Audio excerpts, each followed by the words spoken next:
Alejo, sí, Julio Argentino Roca, nació en San Miguel de Tucumán el 17 de julio de 1843, provincia de Buenos Aires, y fallece el 19 de octubre de 1914.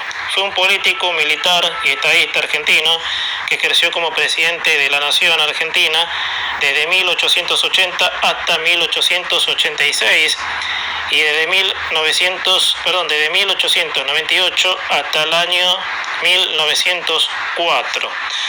Bueno, Roca fue uno de los ejemplares, ¿no?, en reivindicar el nacionalismo argentino, ¿sí?, del que, por supuesto, hasta la Constitución.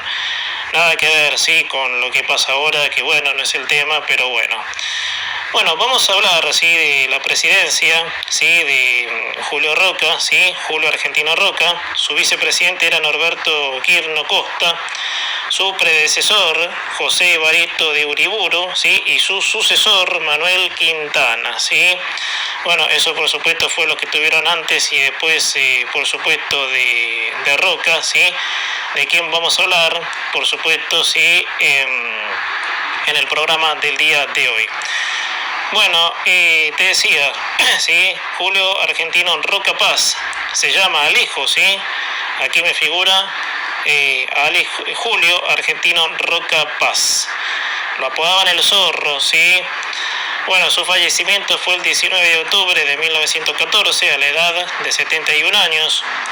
Lo sepultaron en el cementerio de la Recoleta.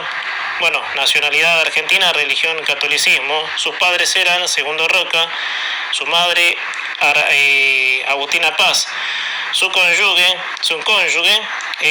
Clara Funes. Bueno, sus hijos Julio Argentino Pascual Roca, Elisa Roca, María Marcela Roca, Clara Roca, Agustina Eloisa Roca y Josefina Elena Roca. Son los hijos, por supuesto, sí, del expresidente Julio Argentino Roca.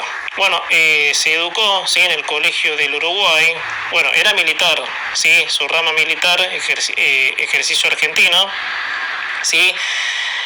Bueno, participó, sí, de la Guerra del Paraguay, conquista del desierto, sí, Revolución del Parque. Bueno, Partido Autonomista Nacional, obviamente, eso más o menos algunas de las referencias. Roca es el representante más importante de la generación del 80 y dirigió la política argentina durante más de 30 años a través del Partido Autonomista Nacional, partido que se mantuvo 42 años en el poder sin ninguna alternancia, tejiendo complejos sistemas de alianzas con distintas fuerzas, lo que valió, sí, el apodo El Zorro. Es conocido por dirigir la conquista del desierto, una serie de campañas militares contra los pueblos indígenas que habitaban la Patagonia y parte de la Pampa, hecho calificado por algunos sectores como genocidios. Durante sus 2 mandatos como presidente ocurrieron muchos cambios importantes, particularmente grandes proyectos de infraestructura de ferrocarriles e instalaciones portuarias, aumento de la inversión extranjera, junto con la inmigración, sí, a gran escala, sí, desde Europa y Asia. Expansión de los sectores agrícolas y pastoril de la economía y laicización de la legislación que fortalece el poder estatal. Educación pública, registro civil. La principal preocupación de Roca en política exterior era poner límites fronterizos con Chile, que nunca se habían determinado, ¿sí?, con precisión. Roca aprovechó, ¿sí?, que en el año 1881 Chile se encontraba, ¿sí?, librando, ¿sí?, la guerra del Pacífico contra Bolivia y Perú, por lo que para Chile era estratégicamente importante no tener un segundo frente militar. Gracias a esto, Argentina ganó territorio tras la firma del Tratado de 1881. Bueno, esto, gente, sí, bueno, como verán, no me quiero salir de la historia yo cuando hablo, pero ahora, sí, con lo que está pasando con el conflicto de estos terroristas mapuches, ¿no?, que se hacen llamar mapuches, que en realidad son terroristas. Bueno, Julio Roca había ganado ese territorio, obviamente, poniendo el límite con Chile. Bueno, hoy de nuevo, sí, pero bueno, ese es otro tema en realidad, pero bueno, más o menos por ahí viene la historia. Ahora a continuación voy a hablar, sí, de lo que se llamó la campaña del desierto, pero bueno, Vamos a ir un poco en esta parte, ¿sí? A los primeros años, obviamente. Julio Argentino Roca, sí, Alejo, sí, el nombre completo, Julio Argentino Roca, según su fe de bautismo, fue el quinto de 8 hijos, 7 varones. Esta es su biografía, ¿sí? 7 varones del coronel segundo Roca y Agustina Paz de Roca. Nació en Estancia, ¿sí? el Vizca Cheral, propiedad de sus padres, el 17 de julio de 1843, a partir de 1849 y hasta 1855, asistió a la escuela, ¿sí? Franciscana de San Miguel de Tucumán. Estudió en el Colegio de Concepción del Uruguay, a donde su padre había trasladado, ¿sí? Llamado por Justo José de Urquiza. Junto con sus hermanos Caledonio y Marcos, a pesar de presentar un alto grado de interés por la medicina, en 1858 ingresó a la carrera militar, con los despachos de alférez de artillería, sirviendo en la brigada de artillería. El 7 de octubre, ¿sí? Del Regimiento 1 de Línea de Entre Ríos, participó de la guerra entre Buenos Aires y la Confederación Argentina, ocurrida entre 1859 y 1861. Participó también de la guerra de la Triple Alianza contra el Paraguay, nombrando comandante del Regimiento de Guardias Nacionales de la provincia de Salta en el año 1865. En esa guerra murieron su padre y sus 2 hermanos. Regresó a su país con el rango de coronel, ganado en la batalla de Curupaití. Antes del final de la guerra, a fines de 1868, fue enviado a La Puna a repeler el último intento de insurrección del caudillo Felipe Varela, que fue derrotado por uno de sus subordinados. A órdenes del gobernador correntino Santiago Balbini, combatió la rebelión federal de Ricardo López Jordán en 1871, siendo su participación crucial en la batalla de Ñandbe. Al finalizar la revolución de 1874, alcanzó el grado de general tras vencer al general rebelde José Miguel Arredondo, quien respondía políticamente a Bartolomé Mitre en la batalla de Santa Rosa. Bueno, esto es un poco, sí, los primeros años, obviamente, sí, de la vida en la política de Julio Roca. Llego a la campaña del desierto, ¿sí? Que, bueno, medio se mezcla con los temas, obviamente, de actualidad, pero no me voy a salir, ¿sí? Porque estamos hablando pura y exclusivamente de la historia. Bueno, gente, vamos a ver qué es la campaña del desierto. Bueno, aquí hay una foto, ¿sí? De esa época, ¿sí? Bueno, como en esa época no había fotografías, bueno, más o menos en una imagen de cómo podría ser la vista, ¿sí? De la vida en esa época. El Malón, tengo una foto de 1845, ¿sí? Óleo, ¿sí? De Mauricio Rugendas. Bueno, escuchen este pasaje que es interesante, ¿sí? La campaña del desierto. La Patagonia y la porción occidental de la región pampeana habían estado habitadas antiguamente por pueblos indígenas, ¿no? De etnia tehuelche. Desde mediano del siglo XVIII existió un conflicto continuo entre estos indígenas y la población blanca de las regiones colindantes, especialmente centrado en el dominio del territorio y de los recursos ganaderos del mismo.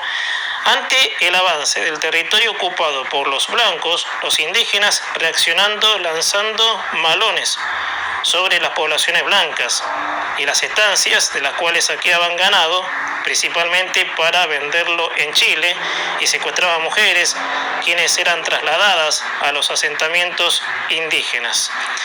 Tras la Revolución de Mayo, numerosas expediciones militares se efectuaron con la finalidad de contener los malones y avanzar sobre esas regiones para incorporarlas efectivamente a la soberanía argentina, ¿sí? La más notable de las expediciones de la primera mitad del siglo XXI, ¿sí? Siglo XIX, fue la campaña de Rosas al desierto. Hasta después de terminada la guerra del Paraguay no se pudo tomar iniciativa importante alguna contra los indígenas, que en la década de 1870 lanzaron los ataques más grandes de su historia. Esto es lo que tiene que ver la lucha por el territorio, sí, que los chilenos habían tomado, y Roca por supuesto logró declarar sí, eso parte del territorio argentino. Bueno, la campaña de Alsina. En 1876, Adolfo Alsina, el Ministerio de Guerra del presidente de Argentina, Nicolás Avellaneda, lanzó una nueva campaña para ocupar el oeste bonaerense, tomando los principales asentamientos de avanzada de los indígenas y construyendo una obra defensiva conocida como la Zanja de Alsina, de 374 kilómetros de largo entre el sur de la provincia de Córdoba y las cercanías de Bahía Blanca. Con esta campaña ocupó los territorios utilizados para mantener alimentados a sus caballos y engordar los animales arreados por los malones. Esta circunstancia, sumada a la epidemia de viruela, que costó la vida de miles de indígenas, causó una crisis militar y demográfica que los debilitó enormemente. Acá hay una foto de Julio Argentina Roca, vistiendo el uniforme del ejército argentino, 1878, hay una foto que estoy viendo. Bueno, la campaña de Roca, vamos un poco a esto, ¿sí? Tras la muerte de Alsina, jefe del Partido Autonomista, en diciembre de 1877, Avellaneda nombró en su reemplazo al general Roca, que había criticado la supuesta actitud defensiva de Alsina, en contraste con su antecesor, que había intentado incorporar a los indígenas a la civilización occidental. Roca creía que la única solución contra la amenaza de los indígenas era su sometimiento definitivo. Plasmó su posición en el discurso que dio ante el Congreso Nacional el 13 de septiembre de 1878, en cual planteó la absorción y asimilación del indio. Bueno, acá hay lo que sería una nota de palabras, obviamente, sí, una frase, sí, para llamarlo así, que decía: tenemos 6.000 soldados armados con los últimos inventos modernos de la guerra, para oponerlos a 2.000 indios que no tienen otra defensa que la dispersión, ni otras armas que la lanza primitiva. ¿Cuál era la lanza primitiva de los indios? El arco y la flecha. Para ir más o menos a esto. Bueno, te la vuelvo a repetir que es interesante, tenemos 6.000 soldados armados con los últimos inventos modernos de la guerra para ponerlos a 2.000 indios que no tienen otra defensa que la dispersión, ni otra arma que la lanza primitiva. Sobre la base de esa premisa, propuso un proyecto de ley para ocupar todo el territorio indígena hasta los ríos Negro y Neuquén en 2 años. La ley número 947 de distribución de la tierra fue sancionada el 4 de octubre de 1878, acordando, ¿sí?, 1.600.000 pesos fuertes al proyecto cuando el plan ya estaba en marcha. En los considerandos de la ley se afirma que, y acá va otra, obviamente, palabra, la presencia del indio impide el acceso al inmigrante que quiere trabajar. En el artículo 1 de su texto se estableció la línea de fronteras, previo sometimiento o desalojo de los indios bárbaros de la Pampa. El presidente Avellaneda apoyó el proyecto de Roca debido a que temía la ocupación y conquista de esos territorios por el ejército chileno, ya que el área al sur del río Colorado estaba en disputa entre las dos naciones. En efecto, una vez concluida la Guerra del Pacífico, Chile se dedicaría de lleno a dominar a los indígenas al sur del río Biobío, antigua frontera entre el Imperio Español y el pueblo mapuche, ¿sí?, a través de la ocupación de la Araucanía. Pero había también motivos políticos internos para el aval del presidente, ya que se incorporarían bajo jurisdicción nacional territorios que eran considerados parte de la provincia de Buenos Aires. Así lo explica Carlos Tejedor, entonces gobernador de la provincia. Y acá va, ¿sí?, un extenso comunicado, nota, obviamente, sí, que, bueno, se dirigía, por supuesto, al Avellaneda, obviamente para ver esto, ¿sí? El doctor Avellaneda perseguía su plan de distribuir el poder económico de la provincia. La ocasión era propicia. Acaba de morir el doctor Alsina y lo había reemplazado con el general Roca. Conseguía así un doble objeto: elevar con préstamos loables la candidatura de este y hacer daño a Buenos Aires, su sueño dorado de siempre.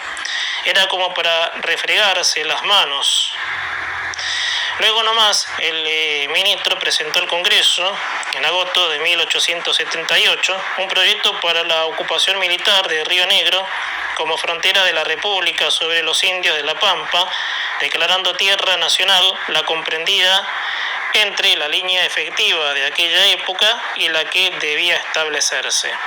El Congreso reformó este proyecto declarando límite de las tierras nacionales la línea del Río Negro desde su desembocadura en el océano, remontando su corriente hasta encontrar el grado 5 de longitud occidental del meridiano de Buenos Aires. Por esta traza quedaban pertenecientes al gobierno nacional no solo las tierras al sur del Río Negro, que la provincia entendía haber poseído como suyas, aunque no las ocupaba efectivamente, sino también una población fundada con el nombre de Mercedes, en la margen derecha del río. Bueno, acá hay otra foto, sí, de la época, con imaginación, porque te vuelvo a repetir, en esa época no había fotos, ocupación militar de Río Negro, sí, una expedición del mando, sí, del general Julio Roca, sí, óleo de Juan Manuel Blanes. En octubre de 1878, mediante la ley 954, se creó la gobernación de la Patagonia, con sede en Mercedes de Patagones, actual Viedma, cuyo primer gobernador fue el coronel Álvaro Barros. Su jurisdicción alcanzaba hasta el Cabo de Hornos. A lo largo del año, en 1878, se lanzaron sucesivas ofensivas sobre las posesiones indígenas, causando centenares de bajas a las fuerzas de Namuncurá y la captura de los temidos caciques Ranquiles, Mincén Catril y Epúmar. Unos 4.000 indígenas, en sus mayorías mujeres y niños, fueron capturados en estas campañas. En abril de 1879 se lanzó el ataque final. 5 divisiones se sumaban, 6.000 hombres, incluyendo 820 indígenas aliados, avanzaron hacia el Río Negro y el ministro Roca festejó el 25 de mayo en la isla Choel, de acuerdo a la memoria presentada por el ministro de Guerra. 1.313 indios de lanza resultaron muertos y 1.271 tomados prisioneros. 5 caciques principales fueron tomados prisioneros y uno fue muerto. 10.513 indios de Chusma, mujeres y niños, fueron tomados prisioneros y otros 1.049 fueron reducidos. De acuerdo al informe presentado por Roca ante el Congreso, se habían tomado como prisioneros 10.539 mujeres y niños y 2.320 guerreros. Sobre el origen del territorio conquista del desierto, hay al menos 3 teorías. Según una de ellas, se denominó así debido a las condiciones geográficas de la Patagonia, que presentaban un clima desértico. Según otra, la denominación deriva más del etnocentrismo del gobierno argentino. La región estaba completamente deshabitada, de gente de raza blanca y civilización europea. Solo estaba poblada por indios nómadas, representantes de la barbarie, por lo tanto era un desierto de civilización. Una tercera hipótesis sostiene que el territorio conquistado, ocupado hasta hacia poco más de 30.000 indígenas. En el momento de la campaña sorprendió a los expedicionarios por la escasa población, fruto de la sobreestimación de su número, de la despoblación en años recientes, ¿no? Y de la huella de los indígenas hacia la cordillera de los Andes. Las tribus que sobrevivieron fueron desplazadas a las zonas más periféricas y estériles de la Patagonia. Unos 10.000 nativos fueron tomados prisioneros y unos 3.000 enviados a Buenos Aires, donde eran separados por sexo a fin de evitar que procrearan hijos. Las mujeres fueron dispersas por los diferentes barrios de la ciudad como sirvientas, mientras una parte de los hombres fueron enviados a la isla Martín García, donde murieron en su gran mayoría a los pocos años de reclusión. El 21 de enero de 1879 La Nación publicó la siguiente crónica. Estamos hablando del diario La Nación, que en aquella época existía. Llegan los indios prisioneros con sus familias, los cuales los trajeron caminando, ¿sí?, en su mayor parte, o en carros. La desesperación, el llanto no cesa, se les quita a las madres sus hijos, para en su presencia regalarlos a pesar de los gritos, los alaridos y las súplicas que con los brazos al cielo dirigen las mujeres indias. En aquel marco humano, los hombres indios se tapaban la cara, otros miran resignadamente al suelo, la madre aprieta contra el seno al hijo, ¿sí?, de sus entrañas. El padre indio se cruza por delante para defender a su familia de los avances de la civilización. Bueno, poquito, ¿sí?, de las consecuencias territoriales. El informe de la comisión científica que acompañó el ejército argentino es considerablemente específico respecto de los resultados de la guerra y la opinión, ¿sí?, que el gobierno argentino tenía sobre los indígenas. Se trataba de conquistar un área de 15.000 lenguas cuadradas, ocupadas cuando menos por unas 15.000 almas. Pasa de 14.000 el número de muertos y prisioneros que han reportado la campaña. Se trata de conquistarlas en el sentido más lato de la expresión. No era cuestión de recorrerlas y de denominar con gran aparato, pero transitoriamente, como lo había hecho, ¿sí?, la expedición del general Pacheco al Neuquén, el espacio que pisaban los cascos de los caballos del ejército y el círculo donde alcanzaban las balas de sus fusiles, era necesario conquistar real y eficazmente esas 15.000 lenguas, limpiarlas de indios de un modo tal absoluto, tan incuestionable, que la más asustadiza de las asustadizas, cosas del mundo, el capital destinado a vivificar la empresa de ganadería y agricultura, que tuvieran el mismo que tributar homenaje a la evidencia, que no experimentase recelo en lanzarse sobre las huellas del ejército expedicionario y sellar la toma de posesión por el hombre civilizado de tan dilatadas comarcas. Es evidente que una gran parte de las llanuras recién abiertas al trabajo humano, la naturaleza no lo ha hecho todo, y que el arte y la ciencia deben intervenir en su cultivo como han tenido parte en su conquista, pero se debe considerar, por una parte, que los esfuerzos que habría que hacer para transformar estos campos en valiosos elementos de riqueza y de progreso no están fuera de proporción con las aspiraciones de una raza joven y emprendedora. Por otra parte, que la superioridad intelectual, la actividad y la ilustración que ensanchaban los horizontes del porvenir y hacían brotar nuevas fuentes de producción para la humanidad, son los mejores títulos para el dominio de las tierras nuevas. Precisamente al amparo de estos principios se han quitado estas a la raza estéril que las ocupaba. Bueno, interesante la historia, así como por supuesto, fue haciéndose la civilización, obviamente. Bueno, millones de hectáreas se sumaron así a la República Argentina. Estas enormes extensiones fueron adjudicadas a bajo precio, directamente regaladas a terratenientes y políticos influyentes. Ya antes de la operación militar habían sido asignadas las tierras a los nuevos propietarios mediante la suscripción de 4.000 bonos de 400 pesos, cada uno de los cuales dio derecho a 2.500 hectáreas, un total de 10 millones de hectáreas, ¿sí? Fueron vendidas por el Estado a comerciantes y estancieros bonaerenses en forma previa a la conquista de las tierras, mientras que el excedente obtenido en lotes de 4.000 hectáreas, cada uno fue rematado en 1882 en Londres y París.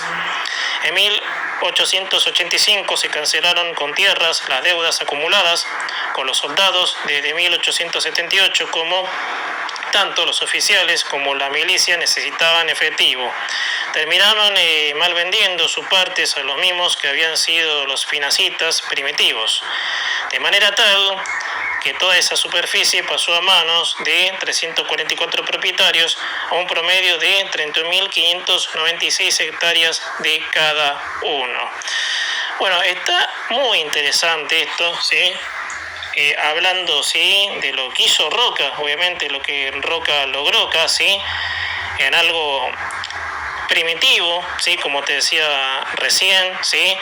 Y bueno, voy a ir un poquito, ¿sí?, a la primera presidencia de Roca, inaugurando el periodo legislativo en 1886. Con la asunción presidencial de Julio Argentino Roca el 12 de octubre de 1880 culminó la etapa histórica llamada de las presidencias históricas, lo que denominamos aquellas épocas en donde el presidente existía, ¿sí?, hasta que se moría y ponía a un familiar, ¿sí? O sea, que toda una familia, ¿sí?, todos privilegiados, jerarcas, tomaban el poder de por vida, y se inició el periodo denominado República Conservadora, que fue apoyado, ¿sí?, por una élite, ¿sí?, que integró la generación del 80. Bueno, Roca tenía 37 años cuando asumió, lo que lo hizo el segundo presidente más joven de la historia argentina, procedido solo por Avellaneda, su antecesor, que tenía solo unos meses menos al asumir el gobierno. El lema de su gobierno fue paz y administración. Bueno, necesito paz duradera, orden estable y libertad permanente. Y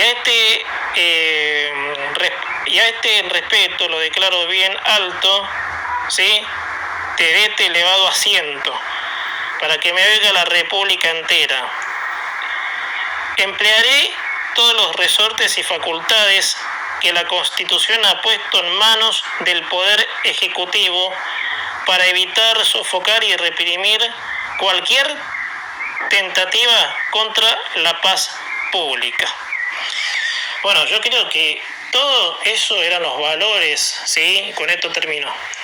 Todos los valores, ¿sí?, de la misma República Argentina, que hoy se ven afectados por gente que vuelve, obviamente, a poner en el país antes de sancionarse la Constitución. Entonces, interesante, ¿no?